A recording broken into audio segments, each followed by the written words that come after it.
daawadayaal waqti xaadirkan waxaa khadka taleefanka si toos ugu jira mudane Ibrahim Qoobey oo kamid ah siyaasiyiinta Somaliland. mudane Ibrahim Qoobey waxa waqti xaadirkan ku sugan yahay dalka Mareykanka. mudane waa ku soo dhaweynaya waxaad warbixin kooban naga siisaa sidaad u aragtay xaalka guud ee waqtiga wadanka uu ku sugan yahay iyo kulankii dhex maray maalintii Sabtida ahayd xisbiyada mucaaradka iyo xukuumadda Somaliland. xaaladda wadanku sidii uu ahaa kaliya waxa ku soo kordhay mushkiladda ka taagan laascaanood iyo bulshada ku nool magaalada madaxda gobolka Soole laascaanood iyo Somaliland ka dhex taagan arrintaas oo ah arrin maaragtay runtii qof walba Somaliland ka murugoonayo ayaa runtii soo kordhay intii aan soo maqnaa laakiin waxaan doonayaa inaan dadka Somaliland u sheego Somaliland waxay maraysaa marxaladihii ama maalinta ugu wanaagsaneed ee maraysaa Somaliland in badan waxay raadinaysay in caalamku arko bogcadda ku taala arko ahmiyadda adduunka ugu fadhido deganaanshihiisa iyo nabadiisa iyo ganacsigiisa iyo securitykiisa inay maaragtay adduunku arko in badan Somaliland raadinaysay arrintaasi waxay noqotay arrin maanta wadankii ugu weyn adduunka oo Mareykan inuu arko kadib markii arrimo badan ka dhaceen adduunka dagaalka Ukraine ee ka bilaabmay iyo Ruushka wax soo saarkii wadamada OPEC markay dhimeen shidaalkii oo runtii Mareykanku aan raali ka noqonin wadamadii khaliijka oo Mareykanka ay saaxiib ahaan jireen muddo dheer oo ilaa 60 sano ah ay saaxiib ahaayeen oo runtii laftoodu dabeetana aad u moodo inay dagaalka Ukraine iyo Ruushka dhiirigeliyay adduunka inay laba awoodood oo isdheelitira u qabtaan hoggaanka oo kale inay xiiseynayaan xiriirkii la sameeyeen Ruushka iyo China arrimahaas oo dhan waxay suurto gelisay inuu dalka Mareykanku xeerkii markuu madaxweyne Muuse Biixi Mareykanka yimid ay abuureen senatarada Mareykankii oo in badan xafiiska beeran yaalay inuu aakhirkii saxo oo lagu daro siyaasadda difaaca Mareykanka adduunka maaragtay difaaca qaranka Mareykanka in lagu daro Somaliland in ay markaa dabeetana soo baxdo in Mareykanku saldhigay leeyahay Berbera inuu ku sameynayo dowlatus military markastoo markaa horta fursadii timaado waxa iyaduna soo baxaysa caqabadihii markii horeba jiray oo dad badan oo Soomaaliyeed iyo dadkii Soomaalida oo runtii aad moodo inaanay yani 30 sanadood kadib Soomaalidu inaanay aad wax isku weydiinin haday dowladda Soomaalida dhex burburtay wixii 60kii la sameeyay ay ku saleysnayd 5 Soomaaliyeed isla markaana 5tii Soomaaliyeed 60kii kadib la waayay dowladda kala gaar ah ay noqdeen oo Djibouti gaar u taagtay Soomaalida Ethiopia ku qanacsan tahay Soomaalida Kenya ku qanacsan tahay runtii burburkii kadib 90kii inay Somaliland madax banaanadeedii 60kii ay ku raadisay u maaragtay u hadiyeysay Soomaalinimada ay 90kii markii dowladda dhex burburtay soo celisay ayad moodaa dadkii Soomaalidu inay 30 sano kadib iyagoon dowlad dhisan oo maaragtay burburkii ka soo kobanin in haddana markastoo Somaliland horumar samayso inay soo kacayaan mushkilado runtiina dadka Soomaalidu ma fahmayo siday u fahamsan haday Somaliland noqoto wadan madax banaan oo kamid ah wadamada caalamka mushkilada ay u keenayso dadka Soomaalida ma garanayo aan ahayn inay dadka Somaliland iyo Somaliland risku yihiin dad Soomaalinimadan ku faana Soomaalinimada jecel isla markaana haday dowladnimada ay haysteen 60kii ay maaragtay u hadiyeeyeen Soomaalinimadii ama midnimadii 5 Soomaali weyn haday maanta helaan inay runtii Soomaalidu dham intifaacsanayso ayaan runtii hubaala oo la garanaya laakiin dadka Soomaalidu ma garanaya sababtay markaa u garan laayihiin marka wuxuuna dad cusub in Somaliland fursadaasi lagu soo qaaday dagaal laakiin aan isleeyahay shacbiga Somaliland waa shacbi adkaysi leh oo samir badan markasta oo ay taako ama tallaabo u jirsadaan wixii ay doonayeen iyo himiladoodii iyo madax banaanidii iyo qarannimadii ay rabeen. wax kastoo ka hor imaada waa dad runtii dulqaad u leh, waxay kasii qaadayaan adkeysi. mushkiladda markaa laascaanood oo runtii aan anigu aragti ahaan u filayo inay arrintaas dabada ku hayso oo meelo badan laga soo maaragtay laga soo abaabulay, iyadoo laisleeyihin ka hor joogsada somalilan, oo aan u hubana dadka reer laascaanood iyo buuhoodleh iyo dadka reer hargeysa iyo reer burco runtii inay dad wada dhashay yihiin, soomaalida kaleo dhan iska xigaan. runtii dhibaato intaa leegna aanay de intaan maraykankan heshiiskiisu soo bixin ka dhexaynin, walow ay jirto tabasho oo mar kastana tabashadu nolosha qayb ka mida tahay. laakiin haddana dadka somalilan markay wax kala tabanayaan waa dad isdhegeysta, isu joojiya, way iscanaananaa. marka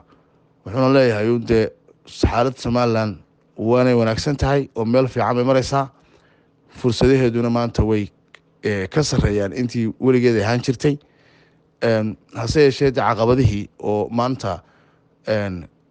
beriga hore meelo yar bay marmari jirtay, laakiin maanta dhexdeeda loogu talagalay inay ka bilaabanto ayuunbaa ah waxa somalilan ku cusub sanadkan cusub la bilaabmay. maxay tahay fariinta guud eed maanta u diraysaa xukuumadda iyo qeybaha kala duwan ee shacabka somalilan? walaal heedhe, runtii xukuumadda iyo bulshada somalilanba runtii waxaa lagu baaqayaa in dadkaa ka soo barakacay laascaanood wax loo qabto, lasoo dhaweeyo,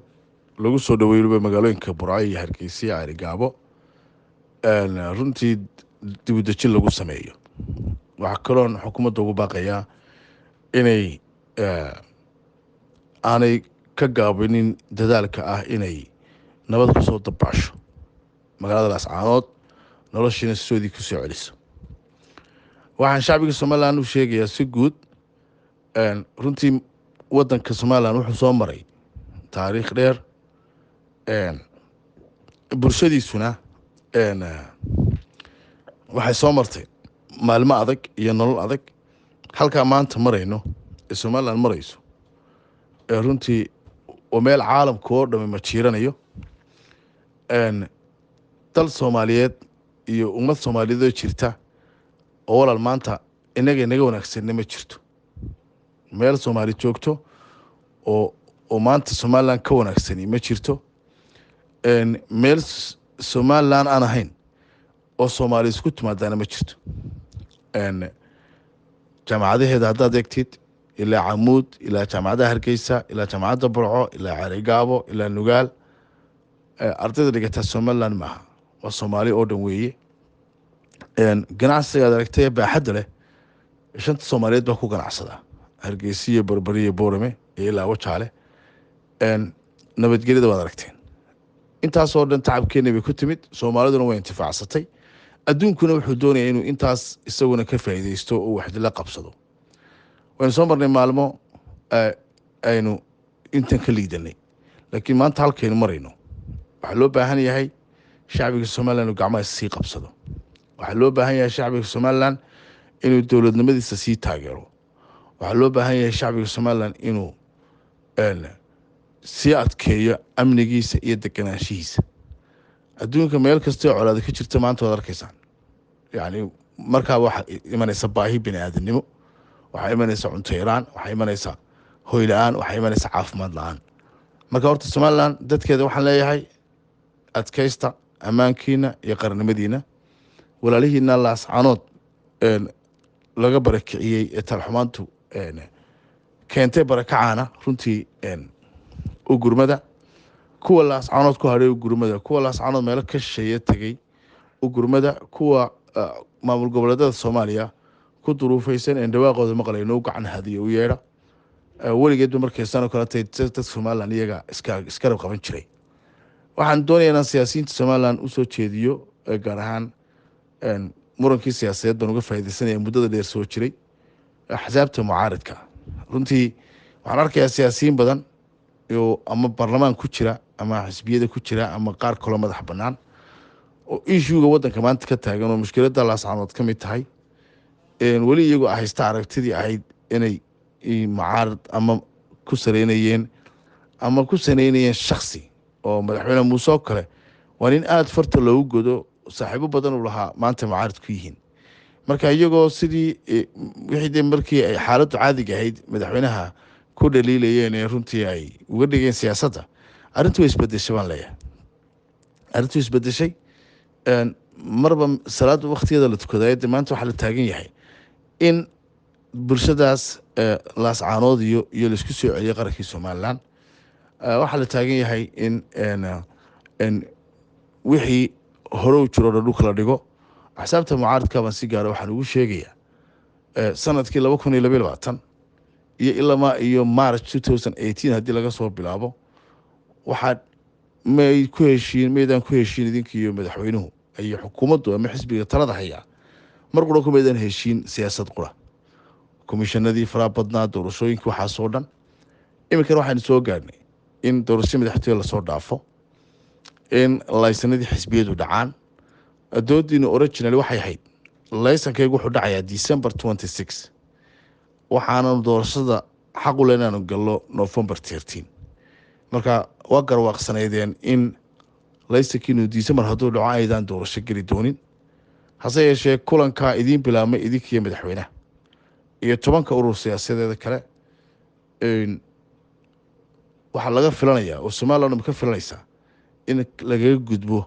murankii siyaasadda jiray in markaa la isku raaco halkii sida wadadii loo mar la doorasho laakiin ka horna la dejiyo xaaladda laascaanood haddii xaaladda laascaanood sidaas ay ahaato doorasho waddan ka dhici kari mayso marka waxaan leeyahay xisbiyada si gaara ugu soo jeedinaya taageerayaashiina meel kastay joogaan waxaad u sheegtaan xaaladda dhabta iyo waaqaca waxaad u sheegtaan qarannimada Somaliland ee hungurigeeda ka inay maamushaan inay ilaaliyaan waxaad u sheegtaan in aan ciidamada iyo ama deehi military hadayhiin place inay Somaliland tahay meesha qure ee Soomaaliyeed ee la nidaam dawladeed iyo ciidan nidaamsan iyo haykal iyo structure iyo qaanuun markasta aynu murano wixii naga dhexdeena taagan waa wax soke laakiin haddana ma jirto meel Soomaaliyeed oo intii Somaliland haysata leh maamul goboleedyada ma haystaan ciidankan waa ciidan qaran weeye sharaf iyo haybad leh karaamo leh adkaysi leh weeyaan marka taageerayaashiinana u sheega colaadda gobolkaas soolna Somaliland oo dhan ku dhacday iyadana xukuumadda quraha ku eegna xukuumadduna waxay jeceshay dadka reer laascaanood inay wixii dhibaya ka qabato runtiina waa lagu soo dhex dhuuntay taas shaki kama jiro in lagu soo dhex dhuuntay marka waxaan leeyahay lahjadihii badnee mucaaradka hala bedelo qaranka iyo dalka iyo dowladnimada iyo tacabkii inta badan lasoo marayna hala ilaaliyo runtiina siyaasiga waxaan filayaa maanta hadduu dee inuu adduunka la socdo inuu fahmo in dagaalkii qaboobaya dunida dib u soo cusboonaaday in hogaamintii caalamka la isku haysto in bariya galbeed hirdamayo in Somalilandna tahay bogcadaha sida weyn loogu loolami doono marka inuu aragti u yeesho oo aanu arrinta gudaheena focus ka saarin khilaafkeeda aynu sharcigeena inta ku khusayso inaad ka sheeganaysa inta kale aan ku khusaynin ama ku qabanaysa aad maaragtay ka boodaysi arrinta in sare loo kacan jeclaa